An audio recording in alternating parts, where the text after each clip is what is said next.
একজনের কথা উনি বললেন যে মেজর অবসরপ্রাপ্ত মঈন তিনি এখনো ভারতে পালিয়ে আছেন, এখন কানাডা আছে।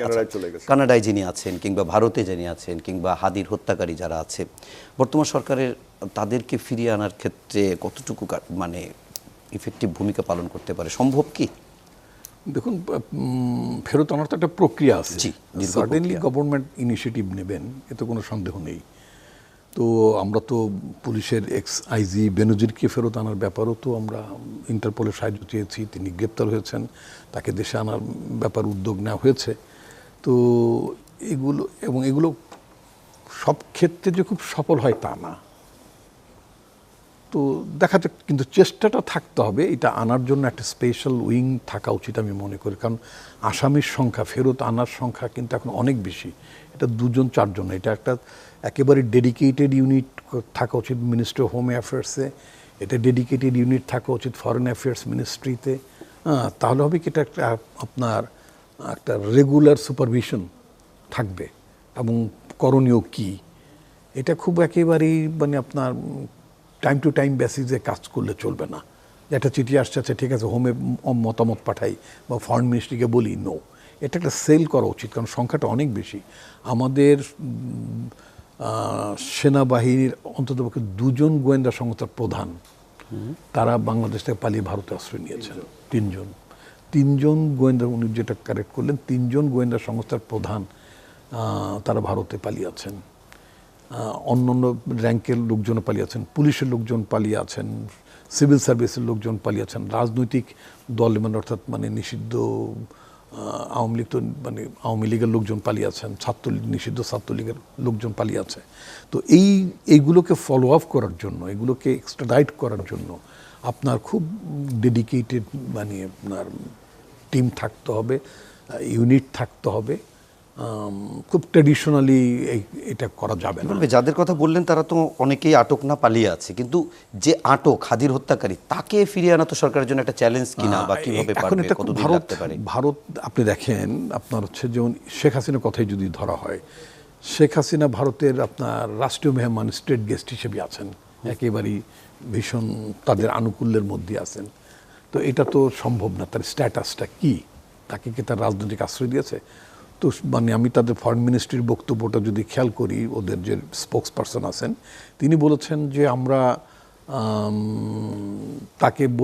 তাকে চলে যেতেও বলছি না, আবার থাকার জন্য তাকে দেয়, মানে তাকে আমরা নিয়েও আসিনি। এটা কোনো কথা হলো? আপনি হাদির কথা বললেন, অলরেডি সেই আসামিটা কিন্তু আপনার মানে ওদের আটকে, ওদের কাস্টডিতেই আছে।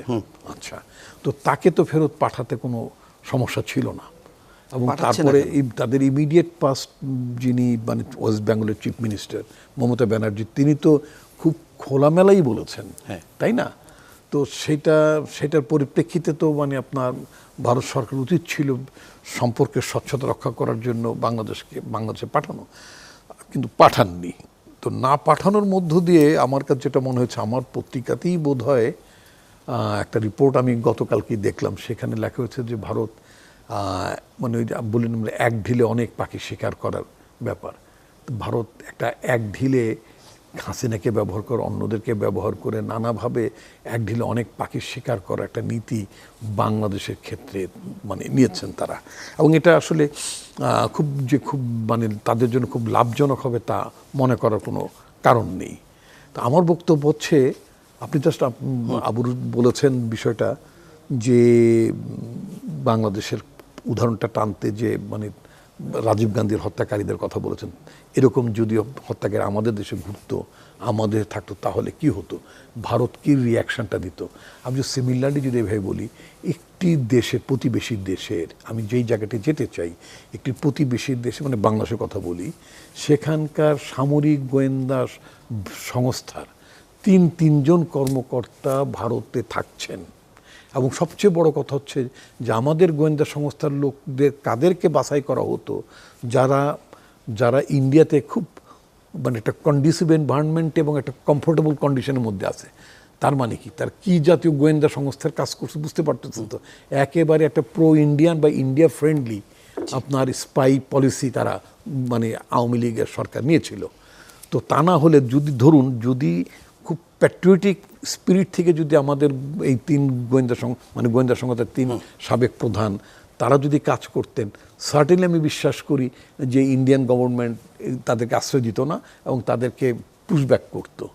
কিন্তু এখন আমি ধরে নিতেই পারি যে এই তিনজন সাবেক গোয়েন্দা প্রধান তারা ভারতের অনুকূলে কাজ করেছেন, বাংলাদেশের বিপক্ষে কাজ করেছেন, যার জন্য বেসিক্যালি ওরা ইন্ডিয়ান এজেন্ট ছিল এখানে, worked in Bangladesh army as আপনার মানে চিফ অফ দ্য আপনার মানে ইন্টেলিজেন্স এজেন্সি।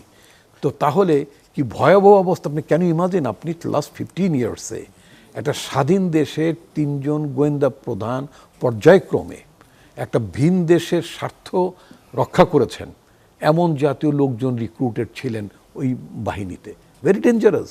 আচ্ছা, এবং পত্রিকাতে রিপোর্ট দেখলাম যে তারা খুব প্রকাশ্যে ঘোরাঘুরি করতেন দিল্লিতে, শেষ পর্যন্ত বোধহয় ভারতীয় কর্তৃপক্ষ তাদেরকে বোধহয় মানে একটা জায়গায় মানে সরিয়ে নিয়েছেন, মানে আবার সেখানে একটা সামরিক আতিথেয়তা দেওয়ার ব্যবস্থা করেছেন। তো এই যে এগুলো খুব ডিস্টার্বিং নিউজ। মানে এই যে ভারতের সরকারের তরফ থেকে ওদের হিন্দি ভাষায় বলে যে পড়শির মানে গুরুত্ব বা পড়শি প্রধান হবে, মানে নেইবার ফার্স্ট, কোথায় কোথায় আপনি দেখছেন?